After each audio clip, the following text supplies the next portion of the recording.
Before we start, if you guys enjoy spooky stories about rules, horror, or time travel, for the time being, be sure to drop a subscribe if you enjoy this content. Let's get into the story. Amophobia. That is what they call the fear of sand. The Greek word for sand is, of course, amo. And I'm sure you know what phobia means. The mere thought of it makes me queasy, nauseous, but still I must tell this story, however sandy it may be.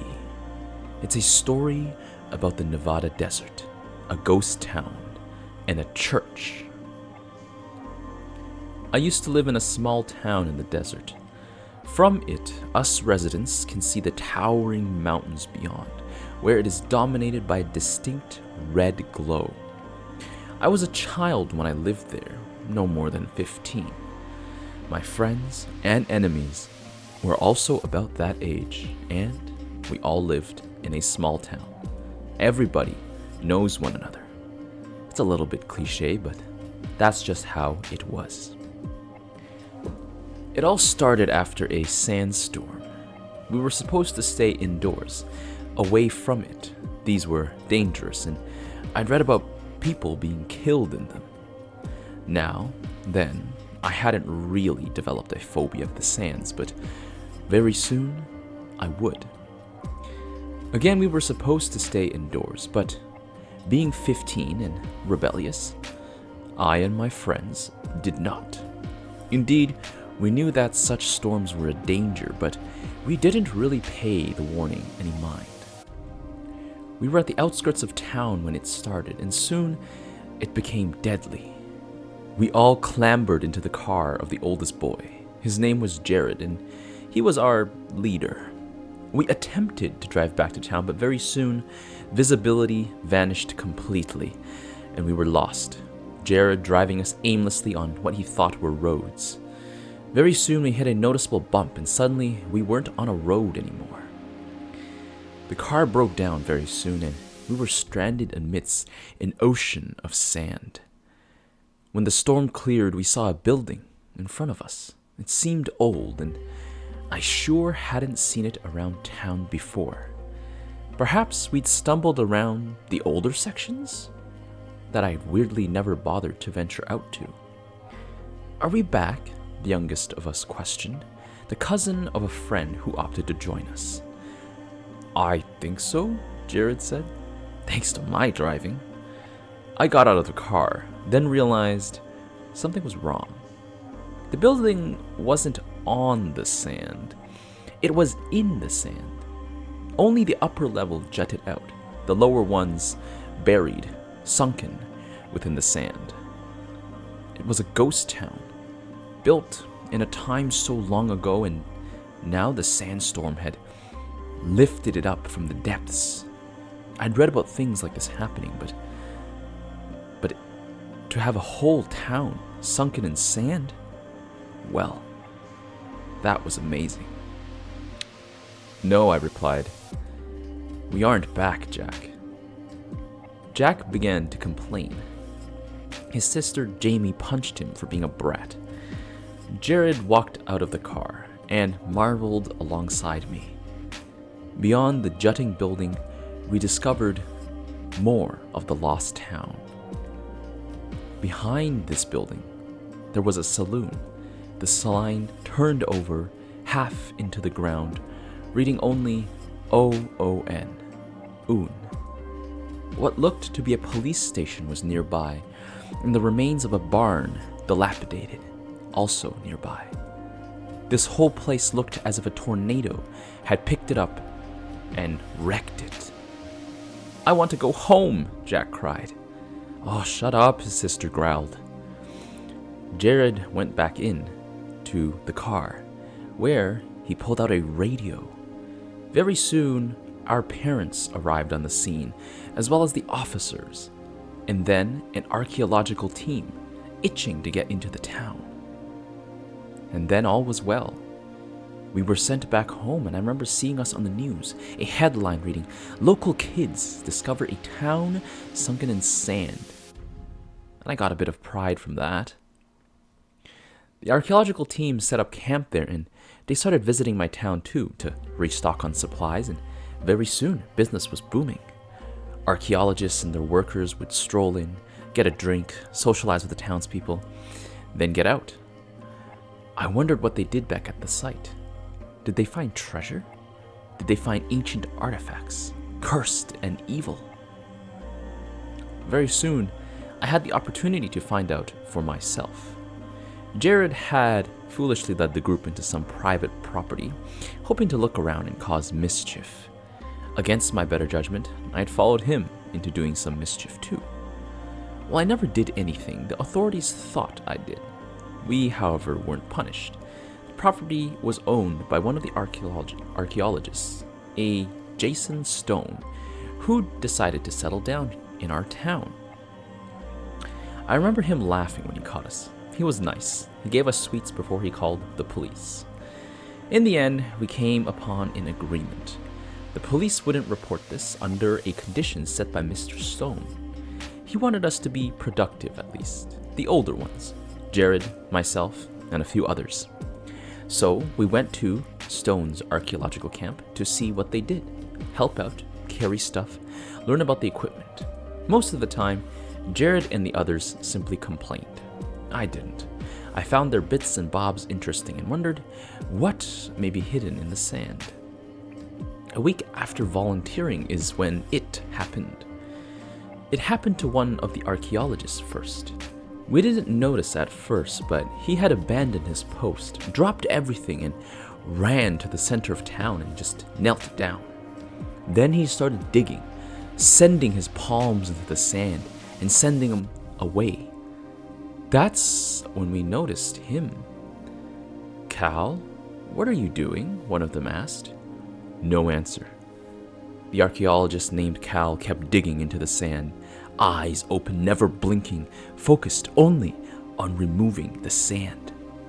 One of them tried to pull Cal away, but he wouldn't budge. It took 3 men to finally stop him, but even then he tried to break free, to go back and dig. I recall that his hands were still crusted with sand, and there was this look of emptiness in his eyes. Before Cal was taken away, one of the men pulling him stopped. His eyes went blank as well. He turned, looking at the center of the ghost town, and ran towards it. This caused Cal to be released. He fell down, shot up, and also ran. Suddenly, there were 2 people digging. They dug, and nobody could stop them. We were getting confused now, and we called the police. 2 officers showed up. "What's going on?" one of the officers said. "They won't stop digging," the lead archaeologist explained. This, I learned, was Jason. They won't. We've tried everything." "We'll handle this," the other officer remarked, and he went over.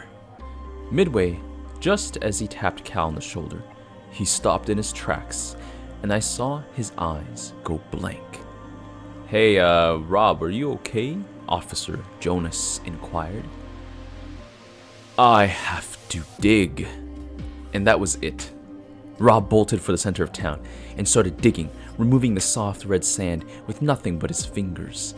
The other 2 who had begun digging before didn't show any signs of stopping, and by now their fingers had gone red, bits and pieces of sand impaling their skin. Very soon the local doctors were here, and then the CDC. They informed us we were not to go anywhere and to remain within the boundaries of the camp. In other words, we were under quarantine. People in hazmat suits began testing our blood. They were treating this as some sort of bizarre contagion.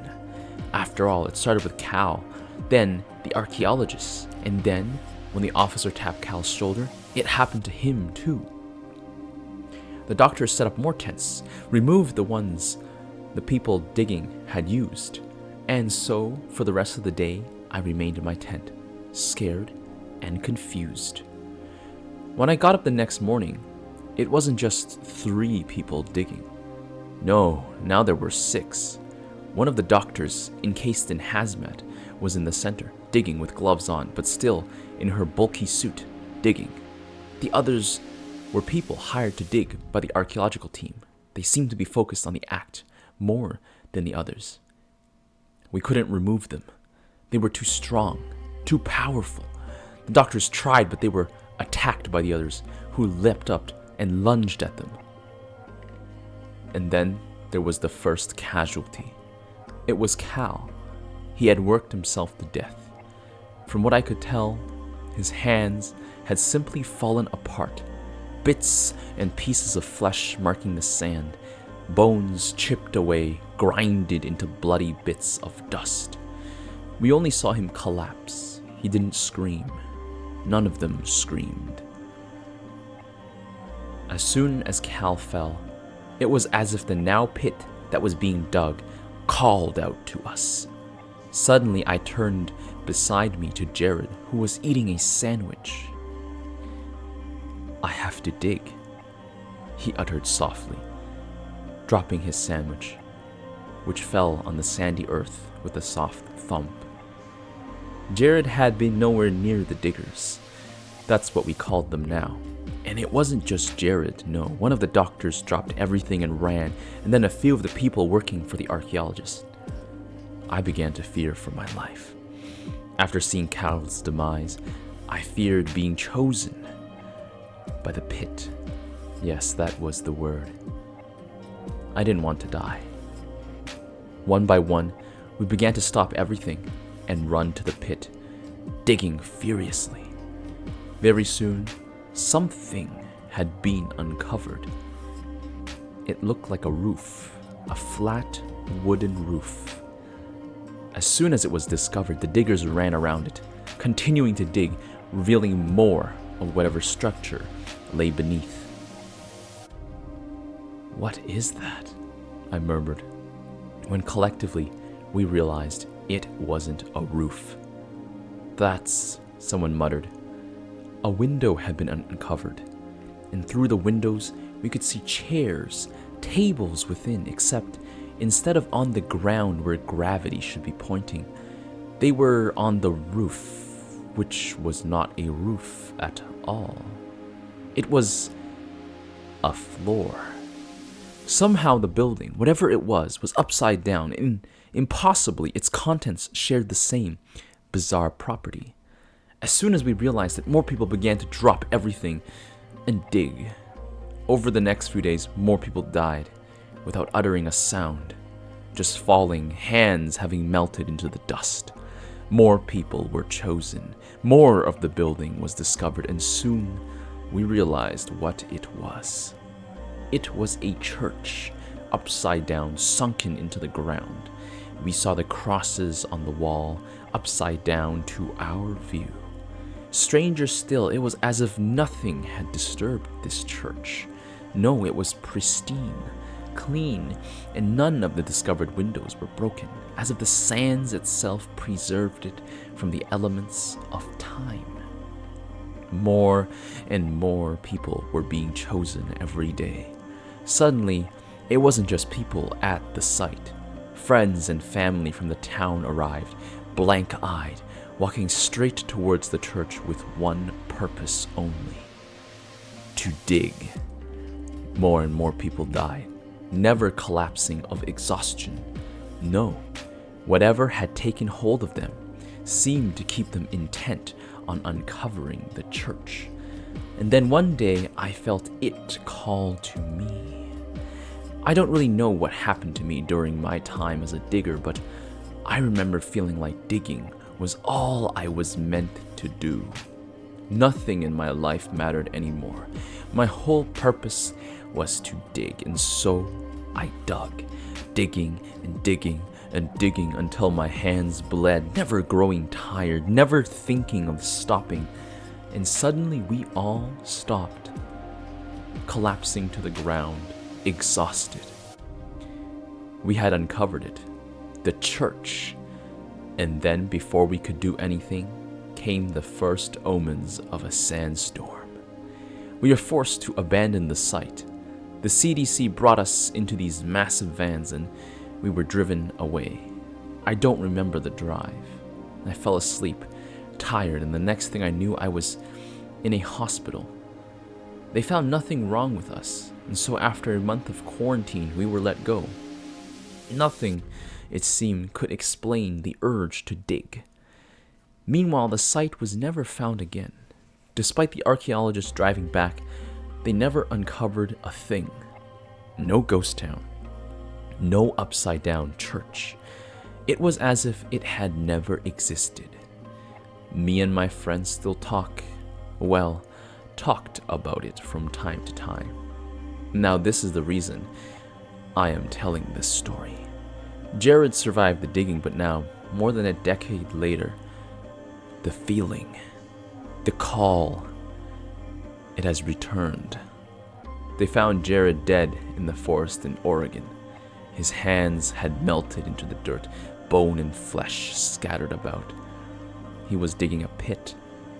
Another one of my friends, a girl named Ashlyn, who I was on call with, suddenly stopped talking. Her eyes had gone blank, and then she told me she needed to dig. She was also found dead in the same state as Jared, deep inside a pit, hands melted away into the dirt. And so I am scared, because now, as I tell you this story, I realize I have to dig.